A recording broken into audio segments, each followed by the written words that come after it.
care with our own hands. In fact, we'll be displaying some new arrivals as we celebrate the joy of making from November 26th to January 1st. So a portion of the sales that at the Pieces Collective offset the cost of community programs and events such as the one you're attending tonight, the Wisdom, Wellness, and Wealth events. And the goal of these events is they're free, and we do them monthly, every third Wednesday. And the goal is to share information that helps raise our consciousness and awareness around the issues that are important to our community. We are a 501c3 nonprofit organization, so as we enter the traditional gift giving and festival season, we hope that you will consider supporting the Pieces Collective by visiting thepiecescollective.org and making a purchase or charitable donation. So what brings you joy? I am blessed to be able to do something that I love and something that brings me joy.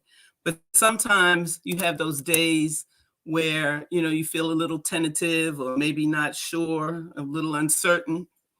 And I'd like to just share something that I came across a while ago when I was feeling that way, and just maybe a little bit afraid to move forward to the next step on an idea that I had. So I'm just going to read this to us. It said, "Now is the perfect time to move forward on an idea that you recently conceived. The seed of potential has sprouted, and you are being called to take action and bring your intention to fruition. The skills, knowledge, and capabilities you have gathered along your life path have led you to where you are now. And whether or not you know it, you are ready to turn your ideas into reality. Establish a clear vision of what you will create and why, and that's most important, why you're creating it, before you act. This is your opportunity to bring your higher self in alignment with your day-to-day actions to create the future you most want." So tonight we are blessed with 5 guests who have done exactly that. And they have been brought their desires into action, and they are serving the community, and they have agreed to come and share their experiences and tell us more about their products. So I'm very excited and grateful to them for doing that. And again, I thank you for coming, and I pray you enjoy and benefit. Peace and love. Thank you so much, Ikrama. This is absolutely right. What I'm hearing in Ikrama's words is you are here at the right time and in the right place. So I'm glad to be part of your journey and this entire journey of makers. The Pieces Collective reminds us that we come from a community with a history of using our hands to create a life and a living. As many get away from creating with their hands for various reasons, we seek to be inspired to return to a life of creation. And here to guide us through this discussion are some very creative and talented and successful makers. I'm very happy to introduce to you Madonna Green Parker.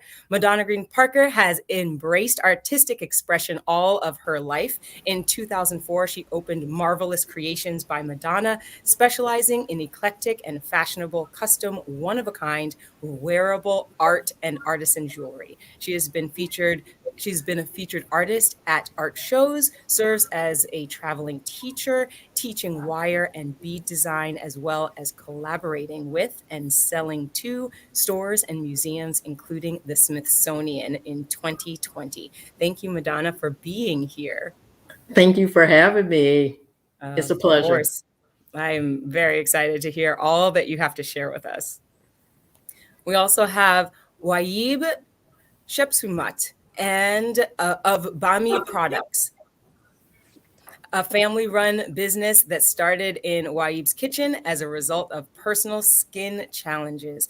Their products include homemade soaps, salts, deodorants, massage oils, body butters, scrubs. We do not run out of things. These products use the highest quality of raw materials to produce a quality product in order to make good moisturizing products without compromising on costs. Products have been a member of the Crafted Soap Makers Guild since 2002. Welcome, Waib. Oh, thank you. Thank you. I'm honored. I'm honored to be here. I'm so glad you're here. Thank you for being here. We also have Esther Iram, who is a multidisciplinary artist, writer, and independent journalist.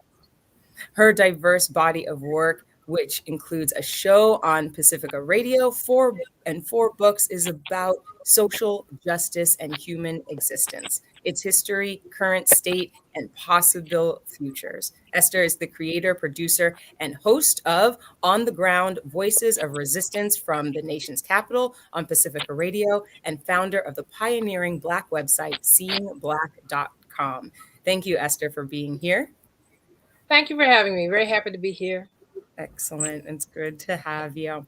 We also have Tayana Cobb, who is a licensed esthetician in the state of Maryland, as well as a self-care enthusiast. At the age of 23, she became a solo entrepreneur, founding both a holistic day spa business, Biana Beauty LLC, and a self-care brand called Beeson. She has spent years sharpening her knowledge and skill in the field by working at luxury day spas and continuing her education pertaining to aesthetics, skincare, body waxing, aromatherapy, and holistic healing. Thank you, Tayana. Thank you so much. I'm excited to be a part of tonight's discussion. Yes, we're excited to have you. And we also have Kikis Cuisine, owner of Kikis Cuisine, a family-owned business based in Baltimore, Maryland.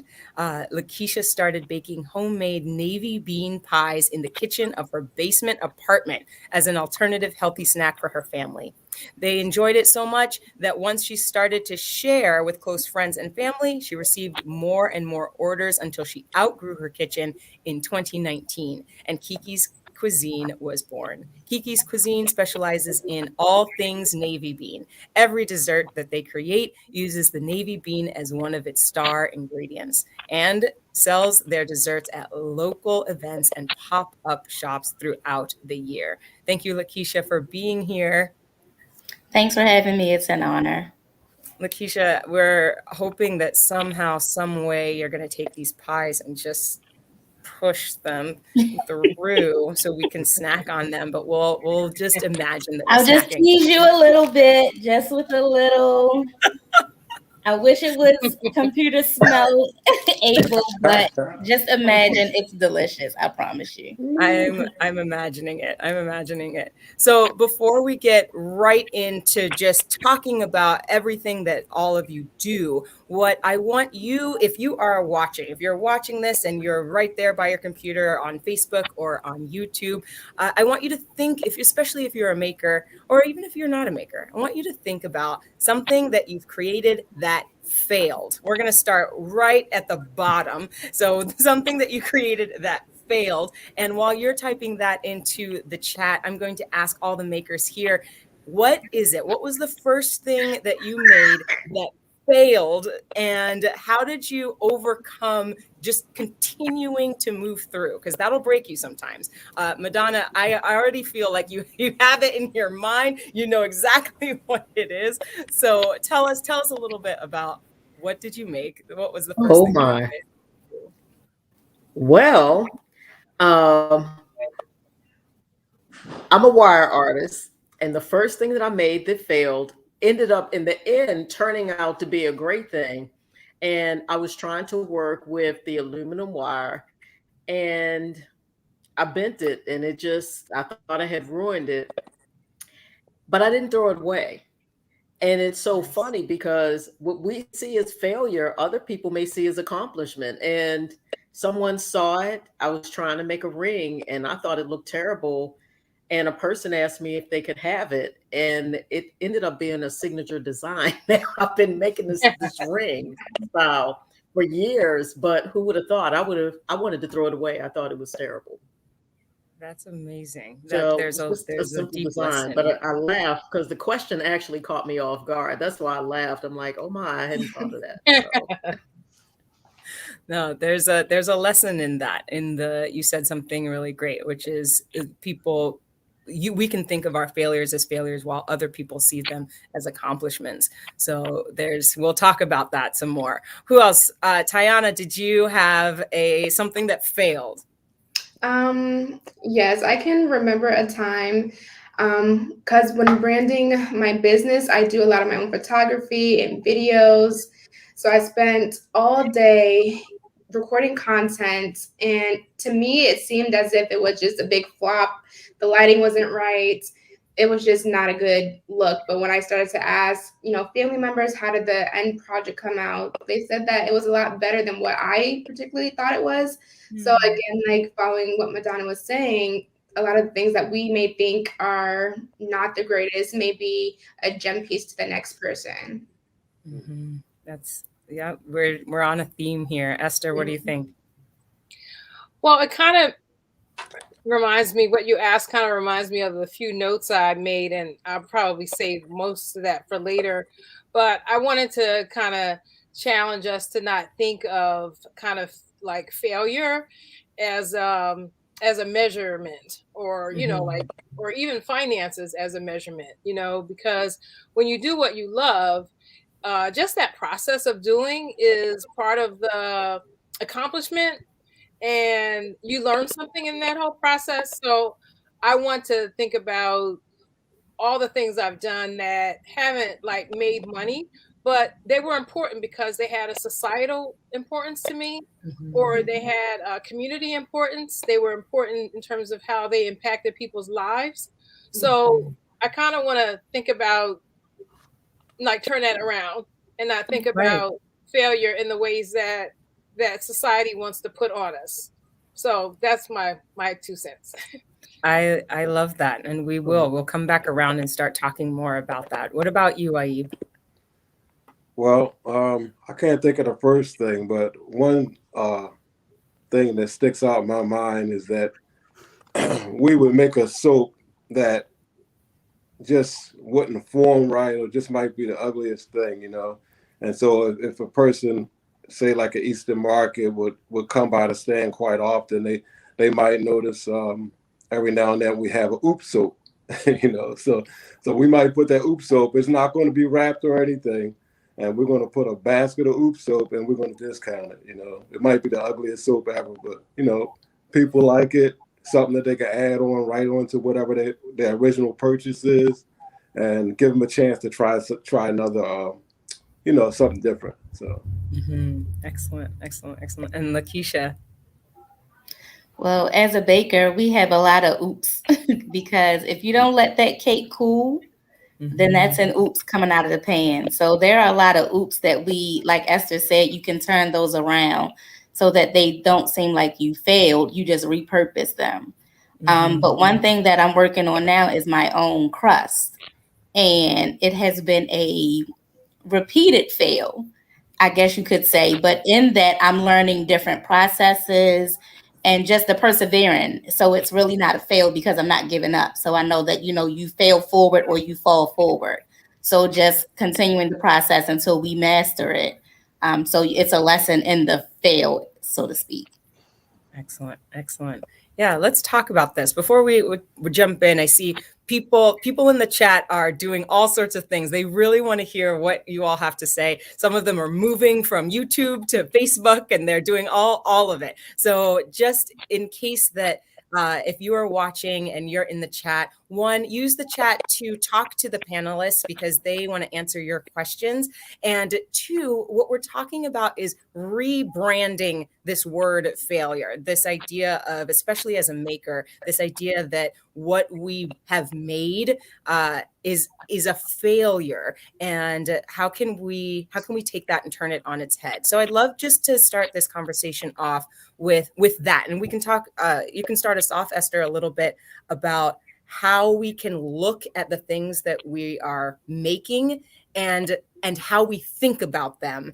How we think about them, period, because we want to rebrand this concept of failure. So how do we do that?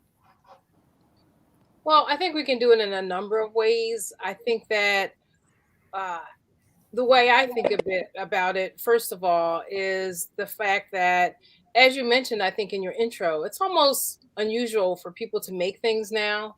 It's sometimes easier to just grab cheaply made clothing, from a discount store, or to grab a takeout instead of making our own food, even sometimes. And so much in society is instant and ready made by other people. But I just kind of think that if we can just appreciate the fact that we can make things with our hands, first of all, that's very important.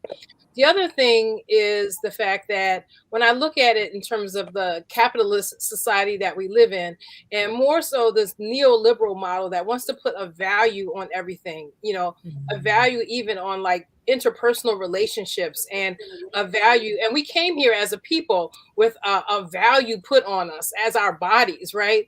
And we want to kind of get away from that. I want to think about the fact that to do something that you love is almost like a call for like self-emancipation, to kind of get away from this model that wants to put a monetary value on everything that we do, and wants to therefore put a value on us and in some way because of that. So that's the second thing. And because just that process of doing something you love, even if you're not making money, let's put the money aside for a second. The fact that you can get away from whatever your 9 to 5 might be, if you have one, your family obligations that you have children, you have a spouse, or you have parents who's taking care of elders. And the fact that you can carve out enough space to do something you love is a real victory.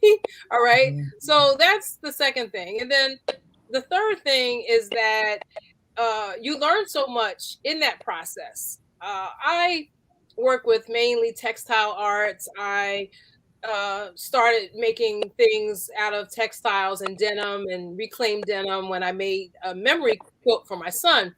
And I've made so many different things out of like old raggedy jeans that nobody else wants.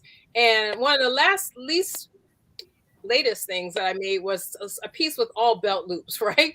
And I thought it was the strangest thing, but I just enjoyed making things with these belt loops. And then before that with the waistbands, and I made a series of flags that have become very popular.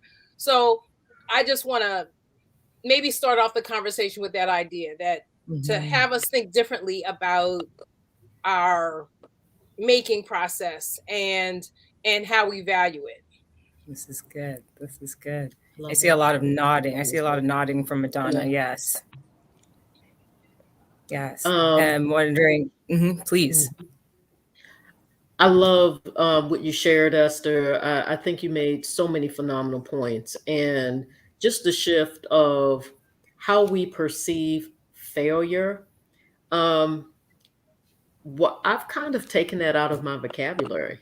I think if you continue to strive to learn and to grow in whatever you're doing that you love to do, you haven't failed. You've truly succeeded. You may not have the result right away that you want. I had to stop focusing on the instant gratification all the time and measuring myself based off of what someone else may have accomplished, if that makes sense. So now I just continue to try to grow. If I don't get the result that I'm looking for, okay, well, what do I need to do to get that result? Maybe I need to work a little bit harder. Maybe I need to make an adjustment to a technique. But at the end of the day, there is no failure if you continue to have the motivation to be a learner, if that makes sense. And you can learn from anyone. Just in the few times that we've met online, just putting together everything with our showcase today, I actually learned a lot. And so that's just something that I kind of take into my art and what I do. And I'm always just looking for an opportunity to learn, and I celebrate it.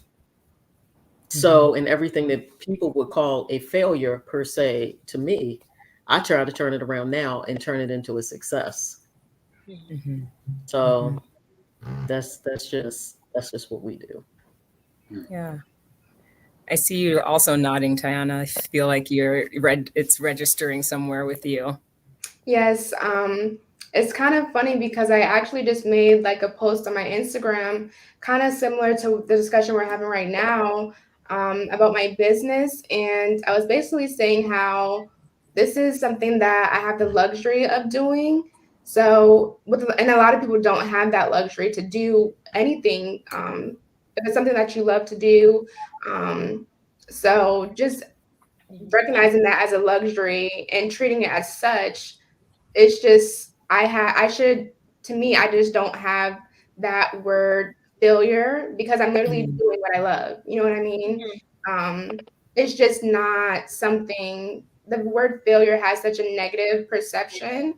So with me having the luxury to do what it is that I want to do, having that blessing to wake up every day, helping the next person, there's no failure in that, regardless if I'm making a dime or not. There's days where I have fully booked clients. There's days where I'm just, sitting at the computer creating content, or I'm just, worrying about what's coming next. But just being by me having the opportunity to wake up doing what I love, there's just no failure in that type of lifestyle at all. So that's how I try to navigate it and think about it every day to keep me pushing. Tayana, you said something, you said a word, and somebody in the chat said, Hadi said, as a maker, failure is just an opportunity. And you said that word. That's and I right. feel like that's a direct connection. If we reframe, like Esther is saying, into that, use the word opportunity, right? And I see Lakeisha also like feeling like maybe that's resonating with you, Lakeisha. Yeah, I was thinking, when you fail a grade or you have to repeat a grade, it's not because you don't have the correct information. Maybe there was a delay. Our dreams may be delayed, but not denied. So if you keep pushing, you won't continue to, and I keep using the air quotes, fail. Because if you get anything from that experience, then you've already won. It's just a different path or a longer path. But there is no failure, and we can't measure our level of success based on what other people see as success.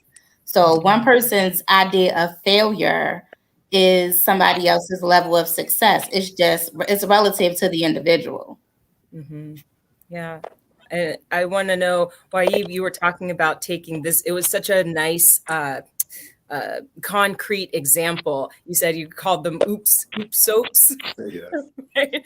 And we tried this idea of trying something and still presenting it. There's a level of vulnerability that goes into that. Waib, can you talk about that a little bit? Yeah, sure. Well, I mean, just doing what we do so many things, and you have to think about it's a blessing to be able to do the things that we do, to make soap or to make butter or even some of the other things that we do. I do a lot of things with my hands. So I'll try all kinds of things. I've made mirrors, I've made bathtub trays, and doing different artwork. And I love working with my hands, right? So it's an honor to be able to do the different things that we do. And I like what Esther was saying about putting a monetary value on things. And I always struggle with that when I do make something, like how much do I charge for it, and also get the same thing that Madonna was talking about. Somebody's looking at it differently. I'm looking at it like, okay, it's not perfect and I can't put it out. And then I got people saying, hey, I want that. I want it is really nice, And so I'm honored to be able to do the things that I do, but also instead of having a monetary value, what's the value for myself? What does it do for the community? What's the purpose? So what's our purpose for what we're doing? And sometimes you have to look past the monetary value or even the oopses and the slight failures and the different changes that you go through. Sometimes you have to look through all of that and just remember what your purpose is, and just stay on purpose. It's really, it could be challenging, but in the end, it's very rewarding, Yeah. Well, I want to stay on this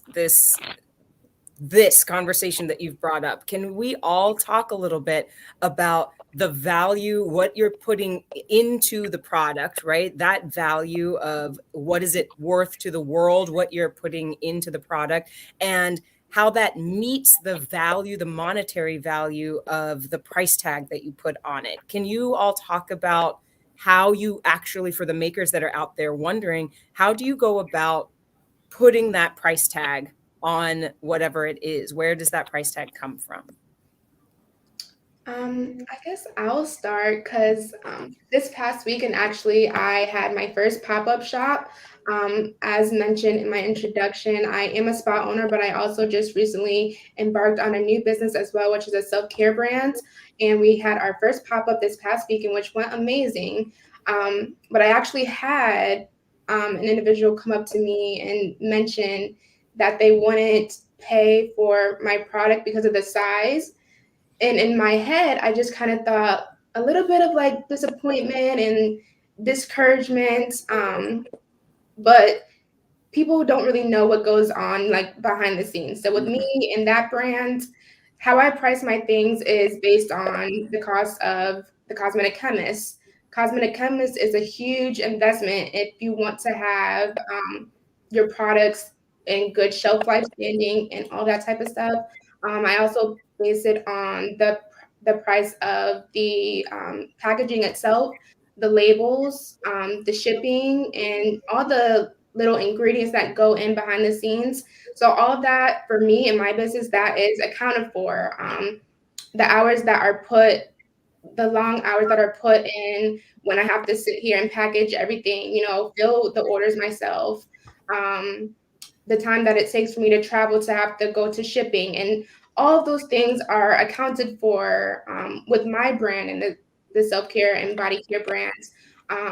So that's how I do my pricing. And I know from a customer standpoint, they don't really see that. They just see the product and it's in a container. But when I actually think about it, everything that I put into it reflects in my pricing. And yeah, so that's what I do personally. Mm-hmm. Anyone else on that one? I'll go next. I think one of the things when it comes to pricing, this is something that is when a maker is transitioning into like the business part of it, it becomes a little scary. It can become scary because you're like, well, how do I price it? You'll see people when you're first, getting into the market, or even if you've been there for a while, where they may be giving their stuff away. And then you'll see other people where their prices may be astronomical. How do I price? I actually, no, this is my personal, I'm saying this for everyone who's listening. This is my model. I'm not saying this is the model that anyone should take. It's mine. Like Tayana, I do price based off of my work and what I'm putting in as well. Anybody that knows jewelry and fashion, you get into perceived value, and that's a whole other conversation that I won't like go on about. So, do I price to make a profit? Absolutely. But just something that I wanted to do in my business, I'm a designer, but I don't necessarily charge quite as much as other designers charge because I want my market to be able to afford my products, if that makes sense. So it's important to me that a middle class working person, male or female, would be able to come and buy my products. Is it possibly as cheap as somebody selling something like $5 or $6 on the street? Absolutely not. But it's equally not going to be thousands of dollars or whatever. It's just something that I decided to do. But I will say something that's important for those who are transitioning into selling their products. If you are selling to make a profit, you need to consider your time as well as your investment into whatever you're designing. That's very important. Oftentimes, we don't do that. We might go with a straight business model that, oh, okay, I'm going to triple what I financially invested, but we're not looking at the gas. We're not looking at that you may have set, whether it's YE, Esther, Tayana, Lakeisha, it might have taken you hours to make what you make. And we don't necessarily work that in. That's important as well. So I look at all of that, and that determines ultimately. And I also look at the fact that you may not be able to get this anywhere else but here. And so we pay for what's important to us, what's worth it. And the community doesn't always know that. Like Tayana said, they don't know what goes into your creation.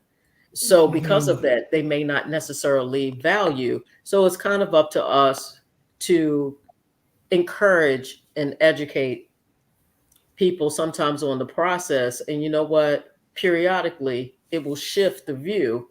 And then they're like, oh my gosh, I'm not going anywhere else. I'm just going to go to Tayana's spa because it's the best thing ever. But until they understand or realize that, then they may not appreciate what you have to offer.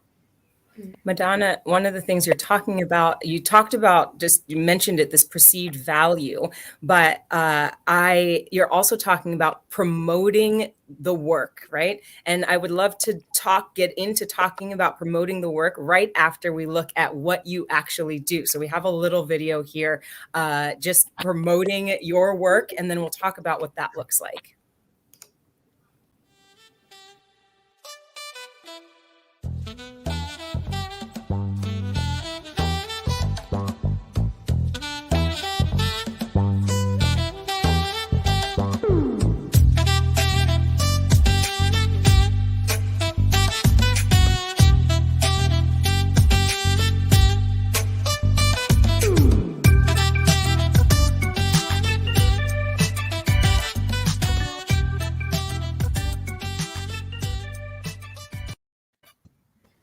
Perfect. Yay. This is so great. This is so great. So we have this comment. This is so great because it's just meshing. So we have this comment from Amy who says, I think if you sell online, you really have to get good at taking photos of your products so the quality shows through. My photos and presentation skills are a work in progress, and I'm always looking to learn more. So we can take that idea of taking photos, talking about your brand and all of that, and get into this question of promotion, finding how do you, all of you, go about promoting your work?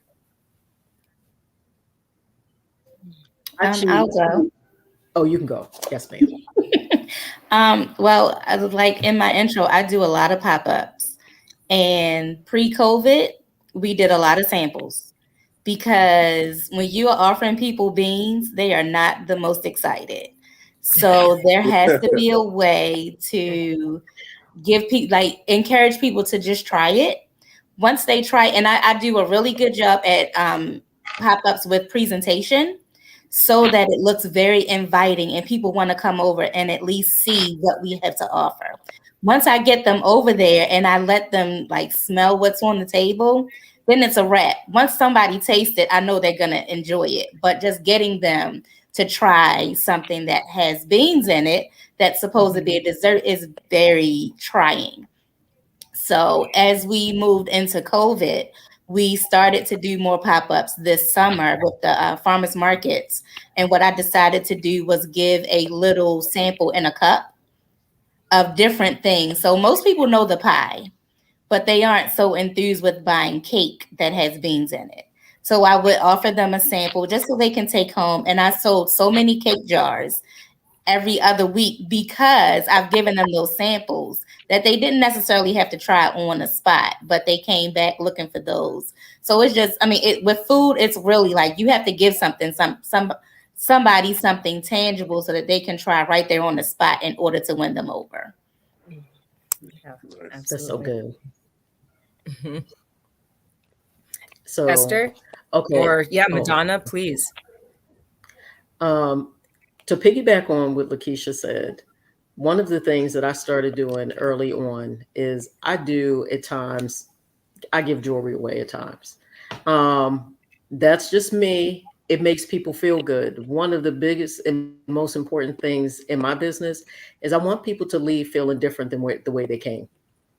Folks are going through a lot in life and you don't always know. So I just want them to have an experience. And usually somewhere, again, just my business model, it's worked for me. I will usually give at least one thing away per event. It's not gonna hurt me. That one person that you may share something, it could be something small, it could be a ring that I gave to a child. But you know what usually happens? Those people will come back and talk about your business because often they're buying you. And that's something that I think we have to really take the time to think about. It's almost the difference between I go to Walmart out of necessity, but if I could afford to, I'm going to Nordstrom because it's the whole experience. And that's something that's actually it's important. If somebody walks away and they're happy, they're going to talk about it.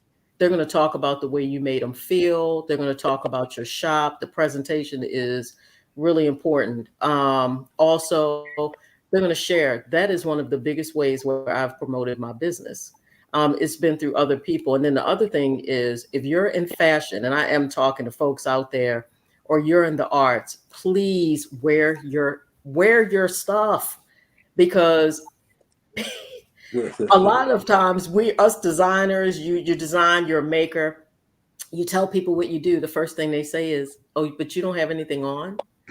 Please, by all means, you are the biggest promoter. Sometimes we speak the loudest just off of what we present.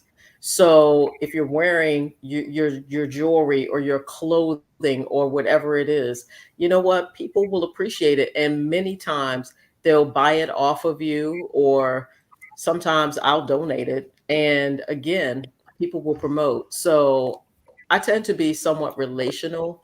That has worked for me between wearing my jewelry and my customers. It has blessed me because I haven't had to do these major campaigns like other people have. They actually do it for us. Very cool. Yeah. I'm seeing you nod, Esther. I'm seeing it. Oh, I was just listening to what you were saying. I was still actually on the whole issue around like what you put into your art and or your what you make, and I guess that's connected to promotion in a way. I have sometimes joked that I'm like the worst promoter in the world.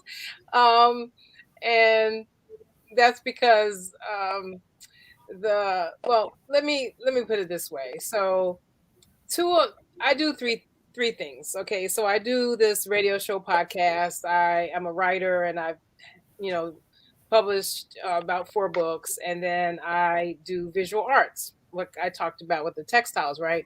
So of all those 3 things, I guess the most that I promote is the radio show podcast because it's in the arena of media. So on a weekly basis, I will post on Facebook and Instagram and if I remember, Twitter, and I will I have to send out the show to the podcast platforms. I'm on about 25 stations on the Pacifica Radio Network, so I'll send it to that audio port that sends it out to all those stations where they can grab it. So I have to be in a kind of promotion and distribution mode for the show, but it's not really promotion per se, right? And the media space is just so different from when I started as a journalist. So a lot of what we do is for free, kind of, you know what I mean? Like you have to kind of build your own business or organization as a journalist almost. And so that's what I've done. The as far as the art, I agree with the things that Madonna said. And because with many of the things she said, because when it comes to promotion of the art, I found that when I've done pop-ups, arts festivals, and that sort of thing, it's important for me to have a presentation so that the presentation itself is a promotion. People know a little bit about what I'm trying to do and come over, and to be welcoming of them coming over to, enjoy the display and the little pop-up shop that I've created. And this is kind of related to promote selling and a value also, because I've also had to learn about what people will buy. I mean, I want people to buy the art. I mean, a lot of artists I know, they're very good artists, but they really haven't sold any art. You know what I mean? They haven't really. And so if I'm going to take the time to go to a festival or whatever, I want people to buy the art. I've learned what people will buy for, like a little doll or a big art doll or a piece of wall art or even a quilt. And so that's part of the, I think, promotion and dealing with the public and encouraging them that I'm interested in them buying the art, that I'm not just like an artist kind of like sitting in my own little corner who doesn't care about whether you like it or not. I want people to like the art. I want people to respond to it and buy it. So I've had to figure out how to price things so that people will to know what people will pay for something. And the reason I do that is because I don't want a whole storage full of art. At some point I was like, get like kind of almost like a clearance situation so that I can move on. It also helped me as an artist to move on to make new things, knowing that I've kind of sold all the other things. You know what I mean? Right. I don't want, so it kind of clears me, and clears my head so that I know that not only did people respond to it and love it, but that it kind of frees me up in my mind to like create new things, and move to a different space. And we're talking about a lot of different types of art right here, right? So Lakeisha, your art is the things that you bake, and we have soap with YE, we have wires, and we have the dolls and the quilts. And we're moving into some self-care, Tayana, like as far as the things that you promote. And I want to talk about, for everyone, how we use self-care. But before we do that, Tayana, I would love to play your video so that we can just like, get in the mood for this part of that conversation. So let's see that.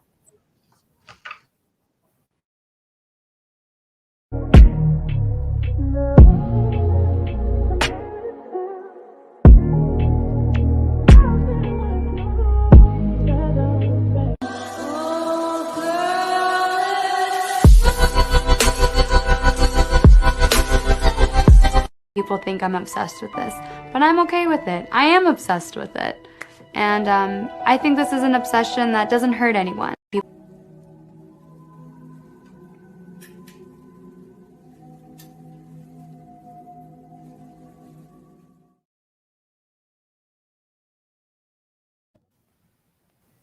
Perfect. Yes.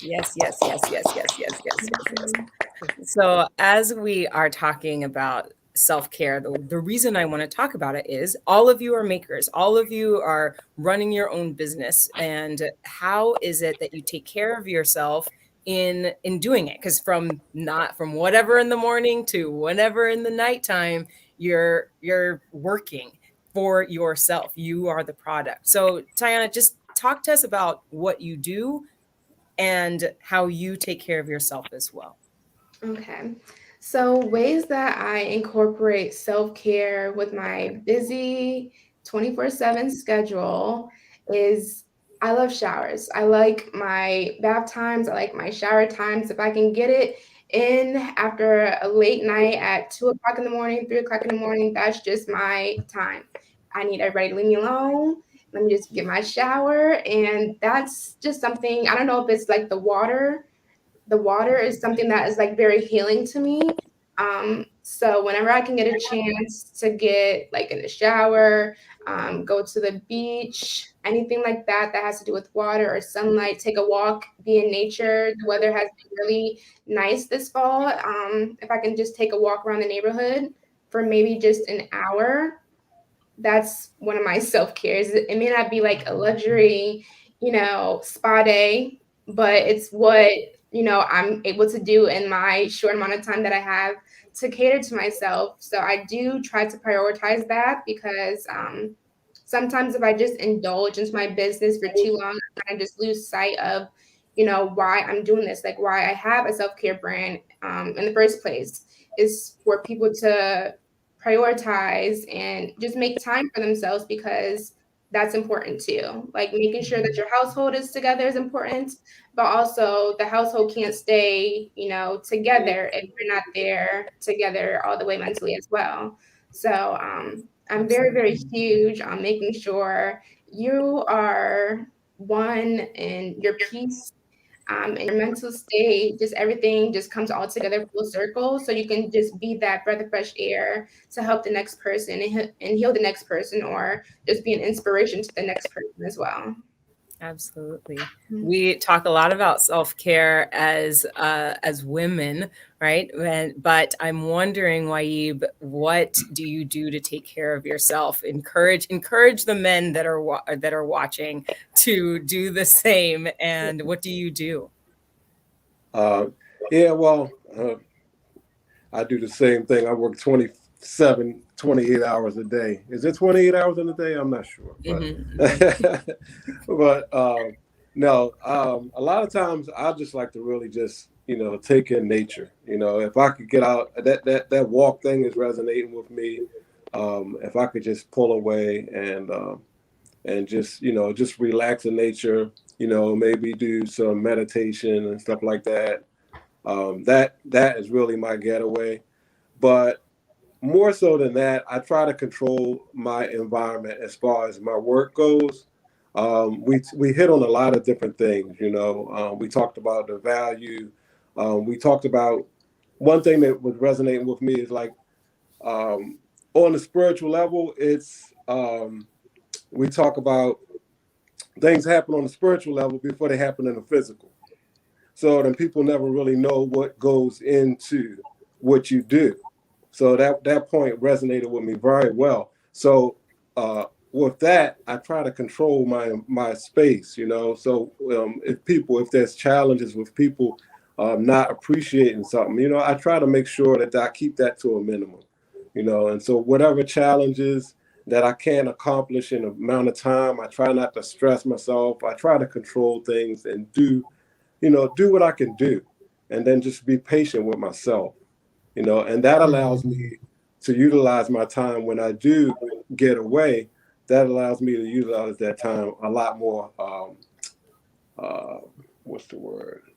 It just allows me to utilize that time more precisely, and just that small window of time can make so much difference in my day, as long as I'm doing the things that I need to and not pressuring myself with work. I just learn to let go. Yeah, I want to just give you all a little bit of self-care and say that we have some just lovely comments, things like marvelous creations, yes, and I love your beads I bought from you in Raleigh, and things like Lakeisha, I'm on your site right now, yum. So just giving you all some knowledge that people are watching and reflecting back the self-care that is needed. I'm wondering about this. So we're talking a little bit about self-care, but I want to get into some business things. And I want to know, how did you all raise funds for your business? Talk to the makers out there who are struggling with figuring out how to raise funds for the business that they're trying to get off the ground. Before we leave self-care, can I just say three things really quick? Please. One is I've been really either advised by a member of the Pieces Collective, actually Charlene Muhammad, to care about our sleep, the amount of sleep we get. Yes. And even though I violate the rule, but just being conscious of it, trying to pull myself back to what I know is right. You know what I mean? Because I will skimp on myself. I heard somebody talking about 2 and 3 in the morning. I've been there, but you don't need to be up, right? You need to be sleeping, right? So getting enough sleep. I think they say 7.5, and I've told myself many times, oh, I'm good with 5. Hey, really? If you can get that 7.5, that is just so important. The other thing is that have health insurance. I know it might seem really like common, like, but a lot of us don't have health insurance. And, many of us are living in states where we do have, we may not have like a really high income, we can get extended Medicaid. You can get, you can, do what you need to do to make sure you have health insurance. And it's not a pride thing or whatever. Make sure you have health insurance. And I'm saying that for real, like it's very important. And there was one other thing that I wanted to say was just about walking also. I'm fortunate to live near a park, and I take my dogs and we go to the park, and I run into people every now and then who laugh at me because they say, "Are you walking the dogs or they walking you?" I say, they are walking me because I need to be out here for this hour. I need to be looking at the trees, and I see they're turning colors now, and I need that to be away from the compression of the day, to just let it expand. And it's really important. Yeah. Yeah, we have some people saying I have to get out of my house and walk 30 minutes a day. It makes me feel better because I'm in front of my computer making jewelry. We also have people saying self-care for men isn't something people talk about enough. So thank you, Ayub, for bringing it up, for talking about it. And then also, I get no sleep. Most people are connecting with yes on the sleep. So thank you all for talking about this. And so we're going to move into this idea of raising funds. What does it look like? We've talked about some of the softball issues of having your own business and being a maker, but how did you raise funds for your business? Well, honestly speaking, when I first started, I want to say probably like 80% is just, my own personal out of pocket money to help fund. I know a lot of banks for like business loans, they like to see business established for at least 3 to 5 years with the threshold income before they even think to give out a loan. So, I want to say in the beginning stages, and even sometimes right now, it's a lot of myself having to come up with funds, and maybe asking family members to do a personal fund like through the family and have like a payment system or something like that. Because as small businesses, it is a little bit difficult if you don't have a certain amount of cash up front, or you haven't been in business for that long to get a good startup financing for a business. So a lot of the time, and I'm not sure if it's for everyone else, but I know for me personally, it's a lot of out of pocket expense for my own personal, income, and a lot of faith and just continuing to network and grow and get my business out there to have hopefully within the next couple of years to make profit, and everything won't go in vain. I saw Lakeisha. Yeah. Yeah, I was gonna say, yeah, we came out of pocket for the beginning, and then I do a lot of community events. So I was able to meet someone from Kiva, which is it's a loan, but it's zero interest, and it's not based on your business credit or how long you've been in business. You just have to show the need, and you have to have some community buy-in. So what you do is we had community that would donate to our campaign. And once they saw that we had the backing of our community, then they gave us an additional, or they matched whatever the community was able to donate. Other than that, we haven't had any funding or even qualify for any funding. So our business basically pays for itself. Yeah, whatever we get, we flip back into the business for now. Madonna, I have to be honest, the same for my business as well. My husband and I have funded the majority of it. The one thing I'll say, 'cause I know I'm talking more to artists, we're a special breed. If you love yarn, we want to buy every ball of yarn that exists. We don't need to do that because you're not going to.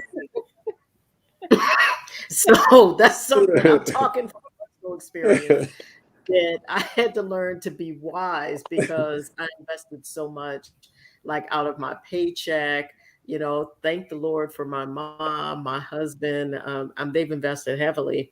I think the thing that I've learned now, having done this for a while, is it's okay to start off small, and just to make sure that you're a wise steward over what you buy.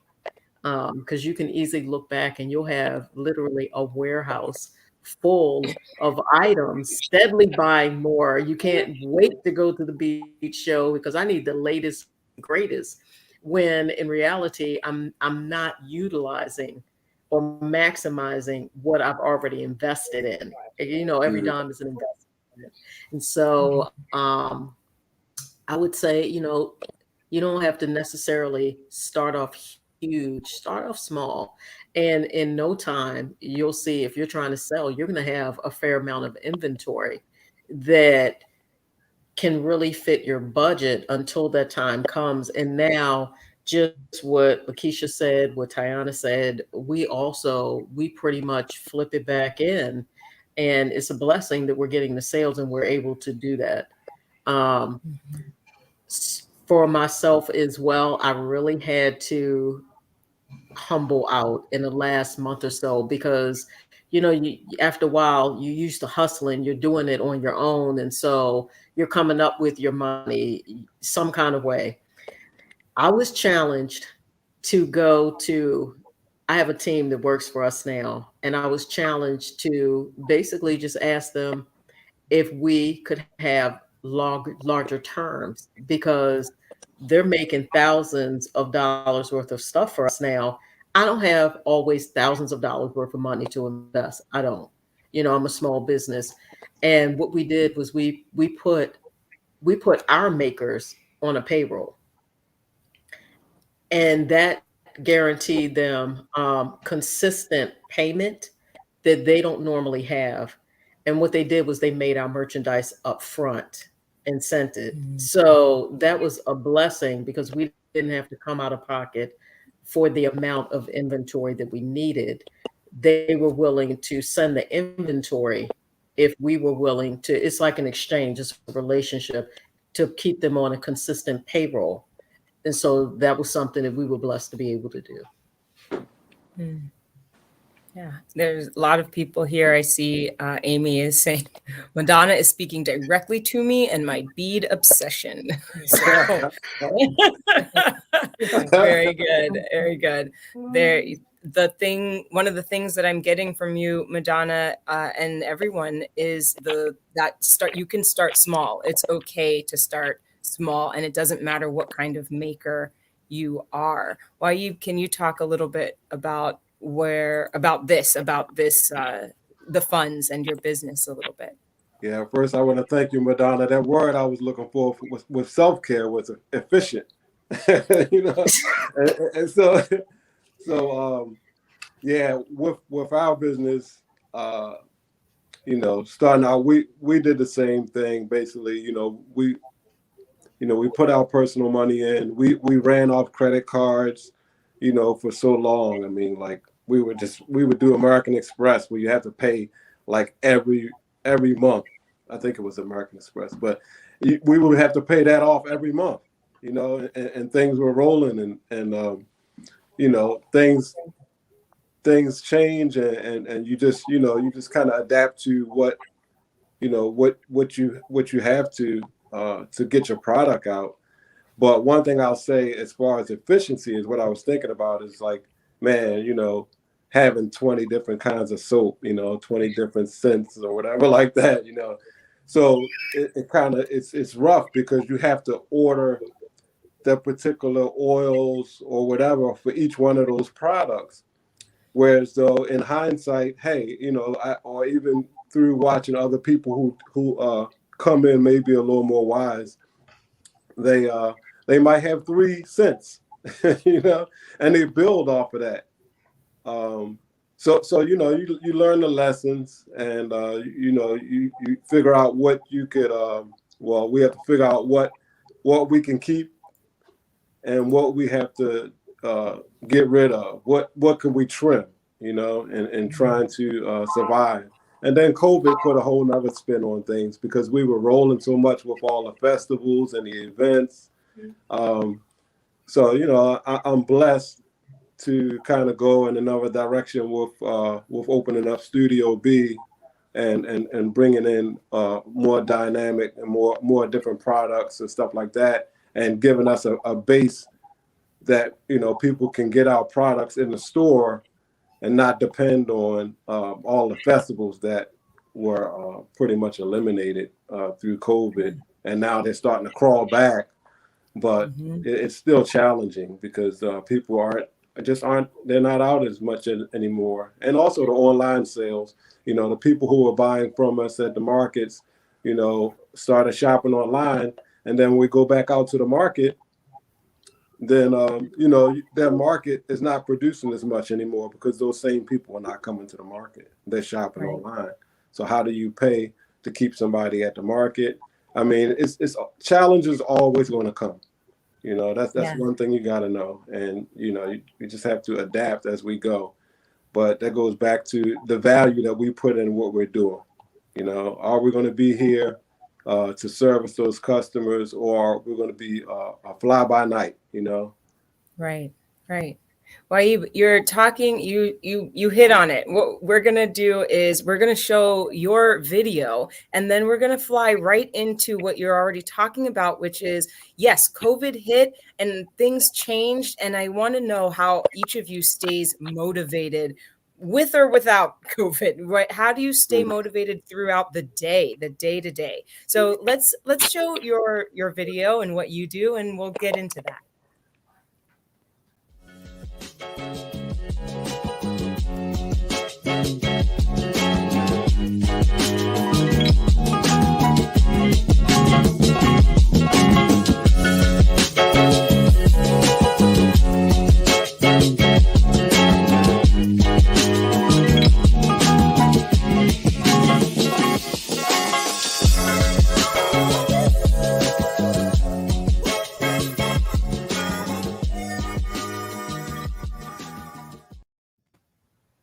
Excellent. Yay.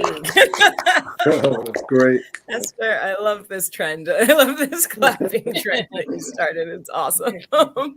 Waib, you're doing a lot. You're doing a lot to stay motivated. One of the things is you're building community around you. I know that you have events coming up. Can you talk a little bit about how you're staying motivated, specifically with building the community, bringing the community to you? How is that motivating you?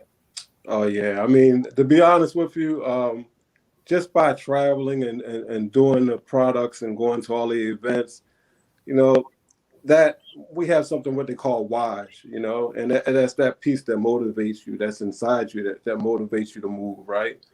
And so that's always been there. And then connecting with Ikrama at the farmers market, and we started working on a Pieces Collective and working on our own personal selves. I mean, it's been a great journey just based on that. And then with this Earth Center that I'm part of, and we're doing the roundtable discussions. We have those going on every 2 to 3 weeks, booked all the way up till April.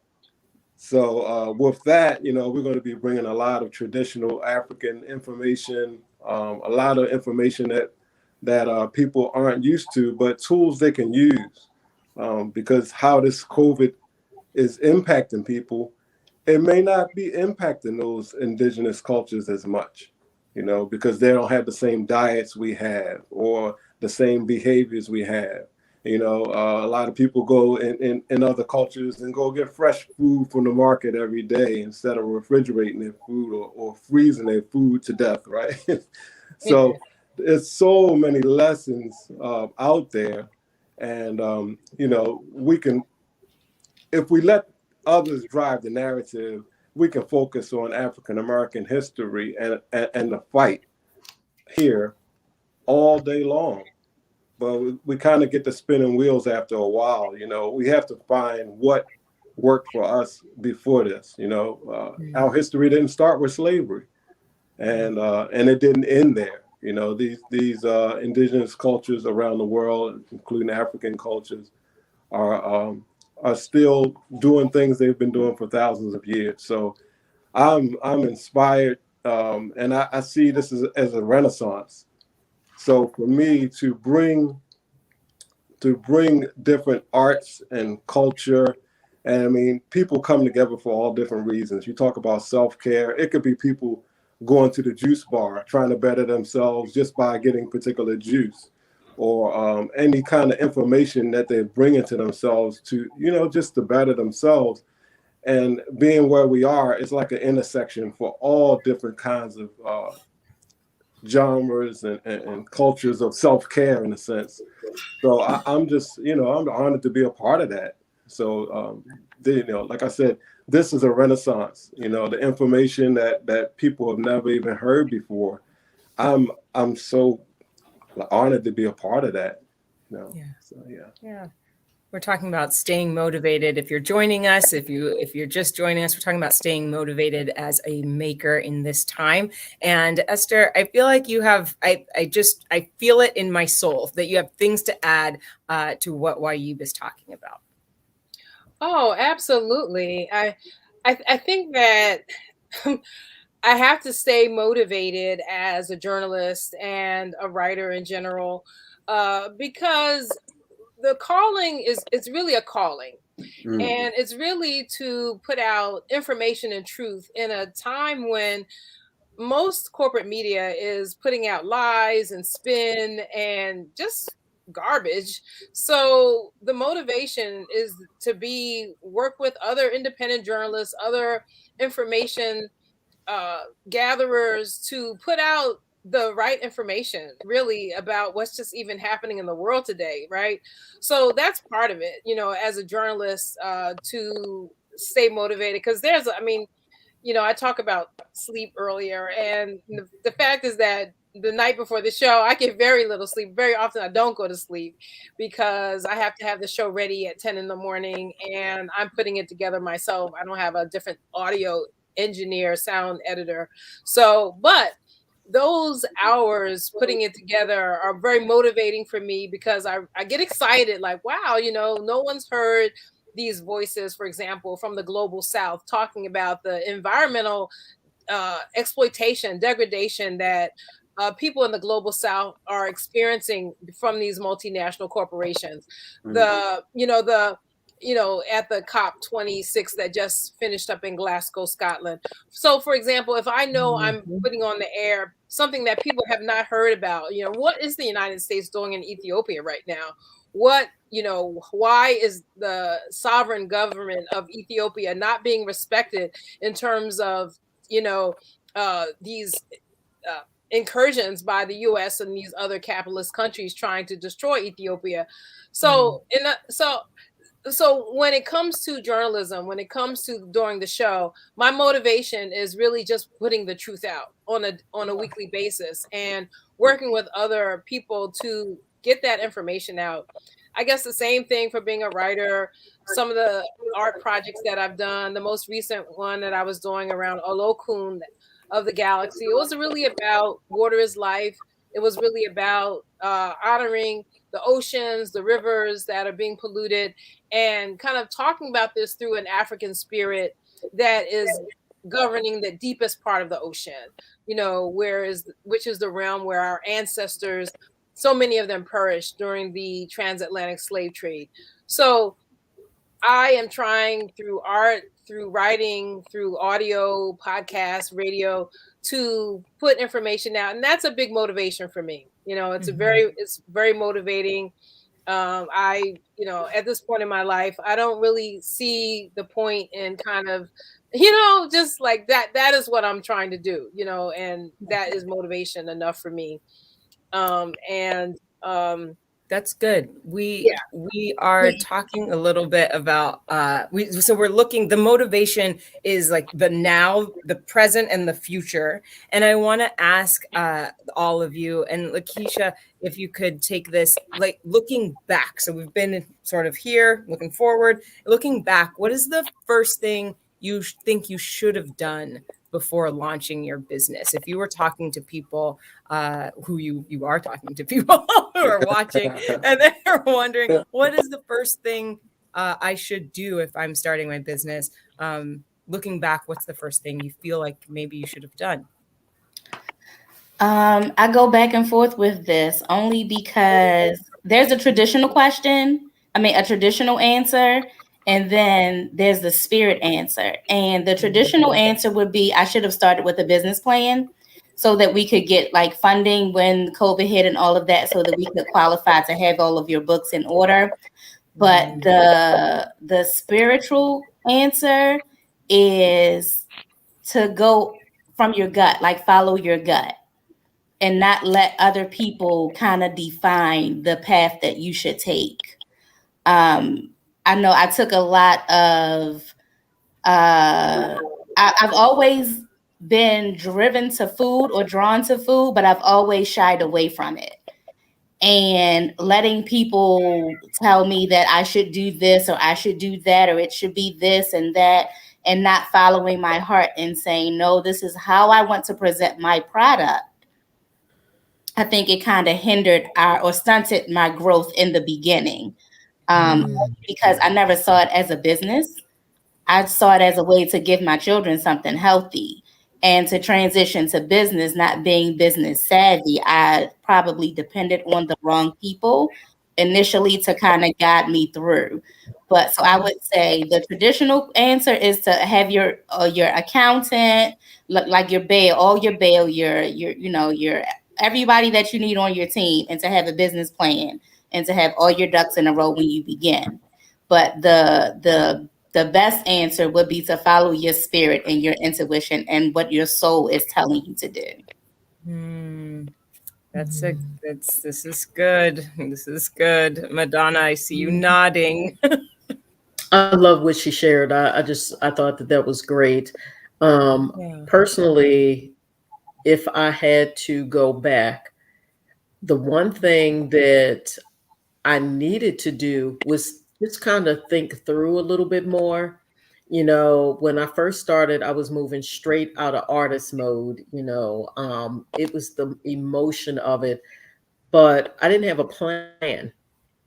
And the first time I left corporate America, we had a corporate buyout, and the economy was different. And my business was doing really well. It was young.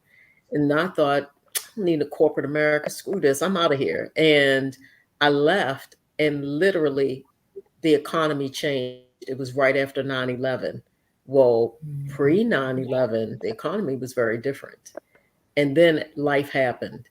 And I hadn't thought anything through. When life just didn't happen quite the way I had planned it, and I wasn't making the money anymore, I didn't have a backup plan. I didn't have a plan B. I didn't have a C. Shortly after that, I was in a car accident. I didn't have a plan. And I think when the next time came, I can't say I had all the ducks in a row. I did do exactly what Lakeisha said. It was the gut. I knew when it was time to go. But I did have more of like a mental plan on what to do or what I wanted to do. And I also had vested, like I started looking at it more, not just as a hobby that I wanted to make this money, but I started really looking at it more as a business and being a little bit more intentional, and investing in myself. Just in short, you were talking about like kind of moving forward and looking back, but also in COVID. And I will just say in short, for myself and my husband, we became more intentional. Um, we really started looking at some things, and there's some things that we're doing today that were birthed truthfully for us, out of tragedy. But we became much more intentional about the way that we moved and what we wanted to do. And I started looking at it and investing the way I would if I was working for someone else and if I was in corporate America. And I will tell you that that was a whole shift mentally for me, and it worked. It really worked. So Yeah, we're still talking about this. Looking back, what would be the first thing you quote unquote should have done?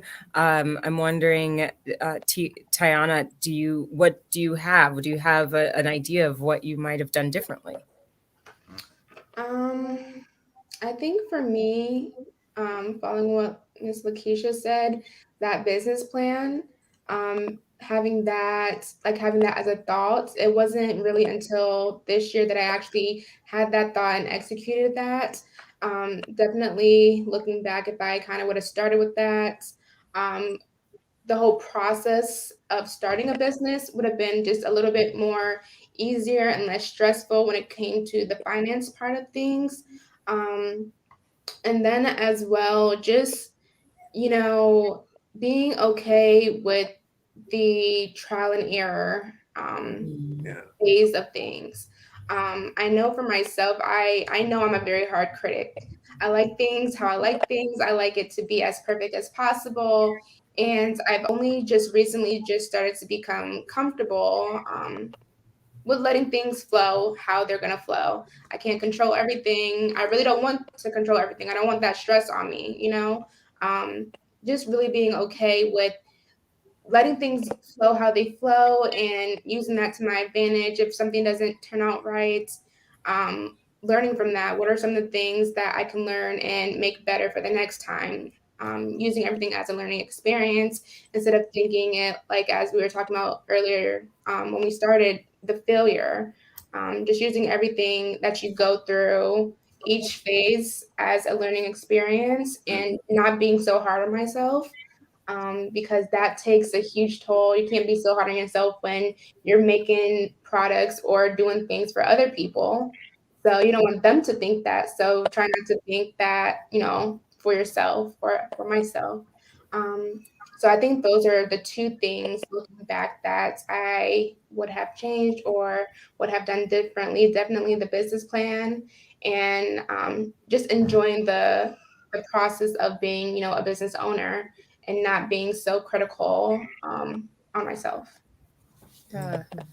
I'm wondering for all of you, this idea. So we talked about what you might have done looking back, starting the business. You had the idea, and now we're going with it.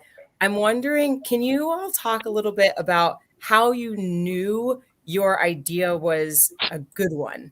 Where, like, what made you flip into, okay, I have something here? Well, speaking on my spa business first, when people started to book like 2 to 3 months out for me, that was huge for me because that meant that they enjoyed their service so much they wanted to get in their next slot before dates were even released, and it was a possibility that I could potentially be booked up and they would have to wait longer. So when people started to book further out, that was a big, okay, this is good, I'm doing something right. And then for my self-care brand, the Beauty Skin, that is still something that is relatively new for me. But I mentioned that I had a pop-up. And at that pop-up, I had, little samples of my massage body butters and my facial oils. And with the body butters, that is just like a hit seller because, the weather's turning a lot colder and people just want that extra moisture, that extra hydration. So to see the look on people's faces when they were like testing out the butters, smelling the scent because it is like a light cherry blossom fragrance. And that smile that they had, like, wow, this is really good. It was just like something in me that made me feel like, okay, this this is something. This is something. And it was just a very like humbling moment for me just to see the look on people's faces. It didn't even have to be a transaction, you know, no money involved, just to see that warmth of happiness that my product gave them was like, okay, I'm headed in the right direction. Yeah. Waib, I wonder for you what that was like. What was this is gonna work? um, I kind of like have the same experiences as far as one of the biggest markets that I've started at was Eastern Market, and at Eastern Market we had so many different artists, from so many different countries, and people traveling from different places, and so we would get a lot of good reviews from the people coming through, but then you also get people who live in different places, so when you see a product, I remember particularly a lady, she was getting married in Greece, and her family was from Greece, and she had put in a big order, and she had us make some soaps that were in the shape of doves, but she wanted olive oil product. She wanted the olive oil soap because she's from Greece. So yeah, so she put in this big order, and it was just like just to get the good feedback from different people of notoriety, whether it's from sister from WNBA, the sisters come by, being the Eastern Market in Washington. You get the sisters from the basketball team coming through there, or family relatives from Marion Barry's family or somebody like that, or people from the news stations, or, just different celebrities, to me, kind of local celebrities or whatever, or people who are well-to-do coming through, and they just telling you how good your product is, coming back consistently. Yeah, that's some of the things that stuck out for me. And to be honest with you, I mean, we were doing small festivals, and we were writing on the packaging. We didn't know. We were just doing it as a craft. And I would play ball on Sundays, and I got poked in the eye one day. And I got poked in the eye so bad, I was like, man, I'm not playing ball anymore. I got to find something else to do. And that's how I really started the Eastern Market. So it's like, I was like, man, I'm going to check this market out. Somebody told me about, and Oh my and goodness. from there, it was like, man, this is what I've been missing. This is great. And I'm meeting brothers from the continent. I met a brother from Mali, a brother from Kenya.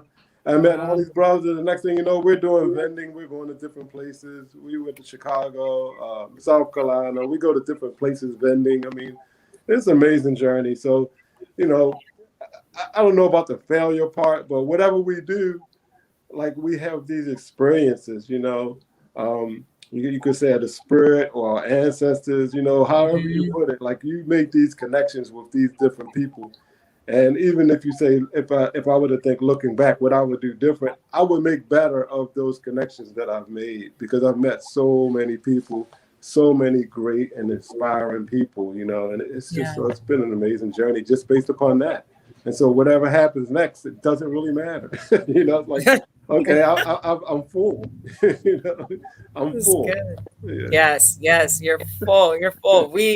All of us right now are filling up with this information. It's very good. I know, Esther, you have to leave very shortly, and I want to be sure that you leave us with your wisdom. So as you are talking to the makers who are watching, give them the things that you wish you had heard.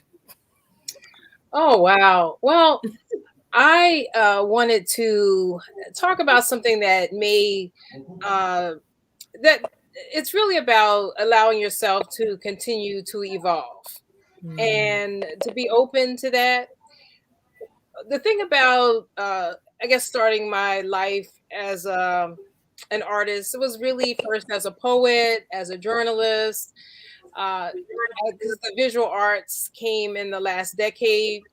And I remember I had an intern, several years back who said to me, "Wow, that's a really strange combination, a poet and a journalist." And I think that I've always had this um, situation where I realize that in this society, especially when it comes to something creative, you're supposed to just do one thing, right? People are only happy with you doing one thing. Like, okay, so in order to make it and to make a name for yourself, you have to do that one thing and just do that one thing well, right? And the thing is, if you have it in your mind and that's how you want to kind of climb through society and make a name for yourself, you may cut yourself off from other opportunities or other ways of using your brain, I call it, right? So one of the things that I think that I've had to navigate is being in different worlds. And the the world, the society especially, because we talked about how it's a capitalist society that's very judgmental to you, about you in terms of how much money you're making and these types of things. And so I think that it's been a real challenge to just hold on to all the things that I love and to do all the things that I love and kind of defy that conventional wisdom that you can only be a poet or you can only be a journalist or you can only be a visual artist, because you can't do all those things well and you're wasting your time and you're frittering around. You should be like finishing this book, not working on this quilt. You know what I mean? So I would just say that to be open and allow yourself to uh, be your full self, and don't let society tell you that you have to just do one thing, and to uh, hold on to that personal freedom for yourself. I mean, the society wants us to like work at a job forever and just kind of like use all our energy and creativity there, for example, and not give anything to ourselves and not give anything to our communities. And everything is kind of set up that way. So I think that by being makers, by being creators, we've all like taken that first step to really kind of just self-emancipation, to be able to say, my life is mine. My life is mine. My brain is mine. My abilities are mine. And I have a right to use them for my own satisfaction, for the satisfaction of my family and community. And you don't get to own me. You don't get to just work me like a dog. I have a right to use my brain and my abilities for myself. And those I choose to use them for. So that's what I'm thinking about. Okay. Yes. Esther, you said the things I'm taking away are be open, be to being all of you, and you don't get to own me. I'm writing that down. I'm taking it with me. So thank you. Yeah, you me. Excellent. Those are excellent.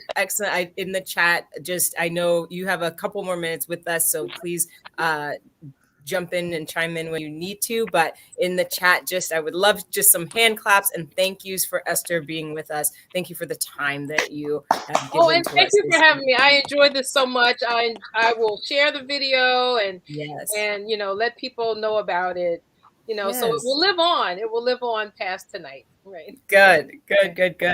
So Esther is talking. You talked so much about who we are, the idea that we don't have to only be one thing. So I'm wondering for the panel, for all of you, what happens next with your business? Do you have an eye on where you're going, what the future holds?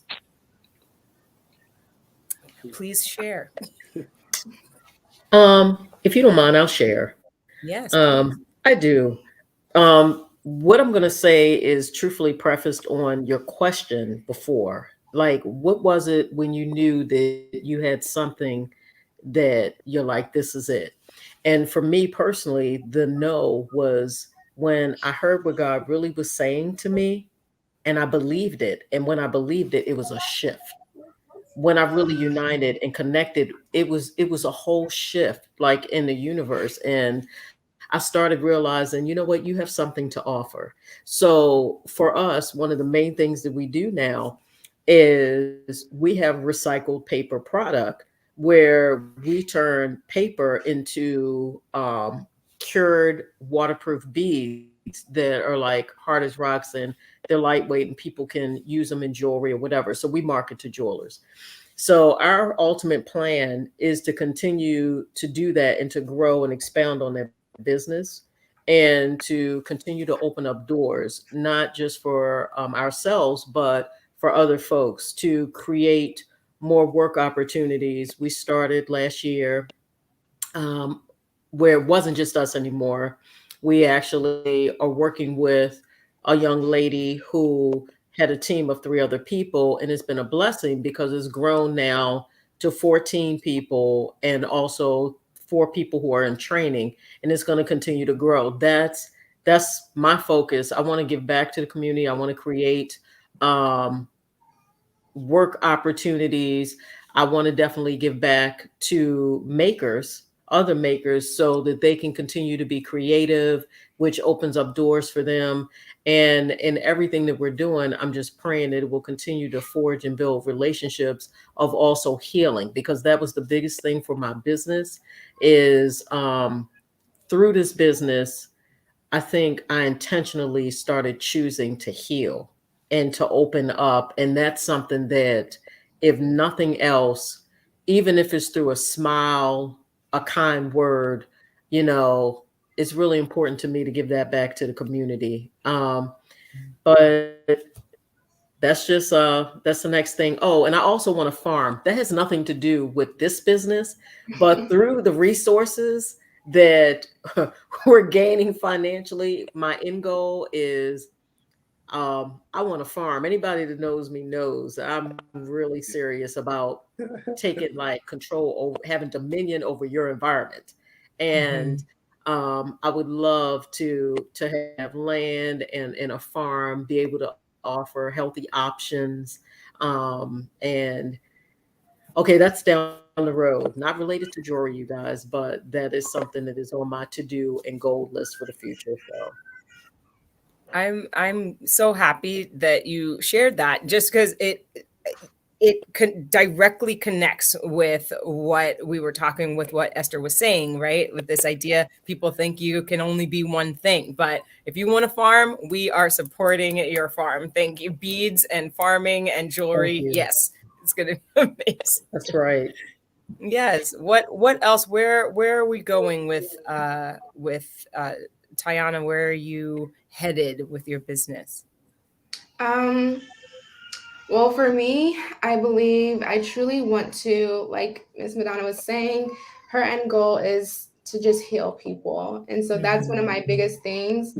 One of my like catchphrases is to provide internal and external healing. So internally, when people come into the spa, it's just like some type of form of release for them. They can come in, they can listen to whatever music that calms them, they can talk if they want to talk, vent if they want to vent, whatever that 60 or 90 minute they want to use for it, it's there, and I'm here to, you know, help in any way, shape, or form that I can. And then with the skincare, the external part, I like to enhance people's beauties, internal beauties already.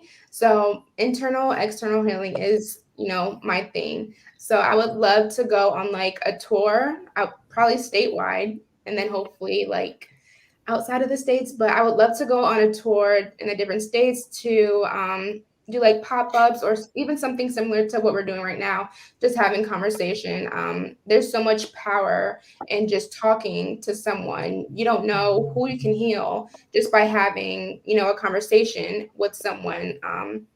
We don't know what people go through behind closed doors, and just being that listening ear or just sharing your own experiences and testimonies and being that voice can help so many people. And I have seen that firsthand just with only being in business for 2 years, the amount of healing that I have, you know, helped people endure. So that is one of my biggest things that I would like to reach in the near future, going on like different statewide tours. First starting off like in the DMV area, seeing how that goes. And if the progression picks up, I just want to keep going further down south, up north, and just take it wherever I can take it, and be a be a blessing to whoever I can be a blessing to. Amazing. Wahib, same question. Just where are you going? What does the future hold for you and your business? Mm-hmm. Yeah, I think we see a common thread here. Yep. As far as people who, a lot of artists and people who do this kind of work, you know, they see a need for healing in the community. And I'm no different. You know, there's much, there's healing that I've done for myself and healing that I'm working on for myself. And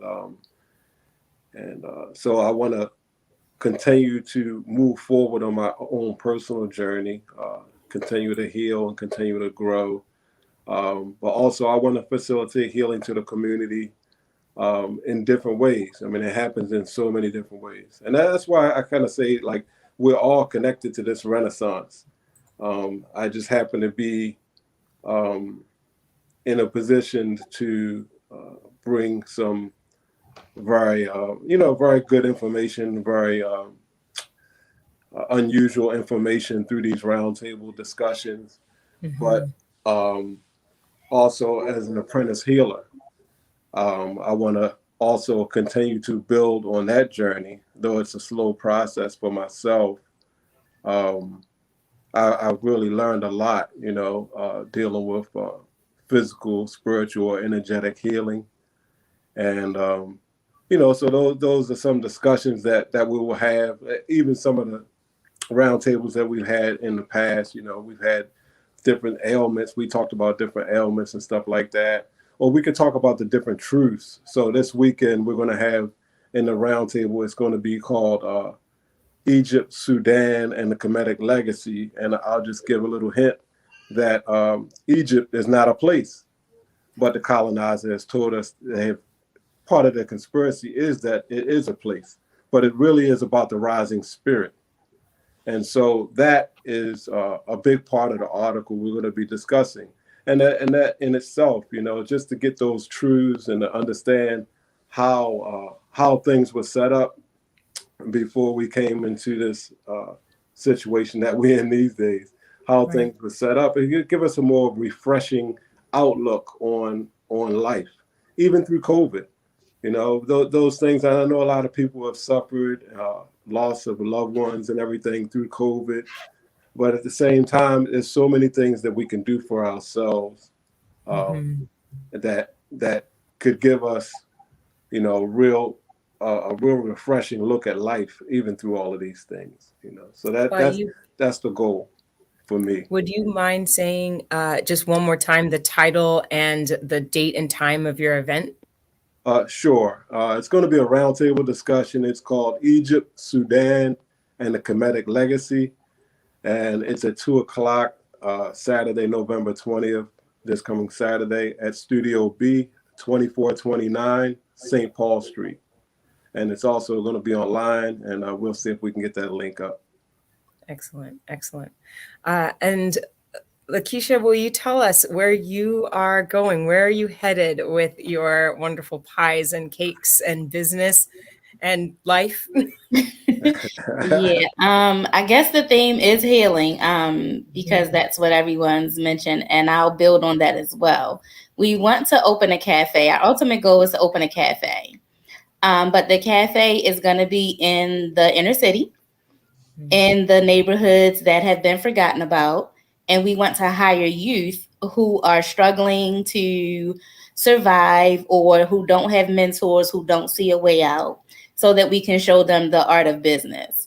And we want to introduce the navy bean in different aspects. It's not just used for dessert. We use it in a soup. You can use it in patties. You can use it in everything. And the nutritional value is amazing. It's a very small bean, but it has a lot of nutritional value. And we want to introduce that to those neighborhoods who eat ramen noodles most of the time and hot Cheetos and things like that, to show that there is an alternative that tastes good and it's better for you, and they deserve that as well. So that's our ultimate goal, is to have a cafe and bring it into the inner city with people who are in a food desert, who don't get to experience the best of what the world has to offer. Absolutely. Thank you so much. Yes, all of it. Yes, all of this to you, to all of you. Friends and family, those on screen and those off screen, we have come to the end of this amazing discussion. Madonna, Wahib, Lakeisha, and Tayana, thank you so very much for being here, present, and sharing your journeys and your struggles and your futures with us so other people can learn from you. So just round of applause to each and every one of you, and great blessings. Thank you.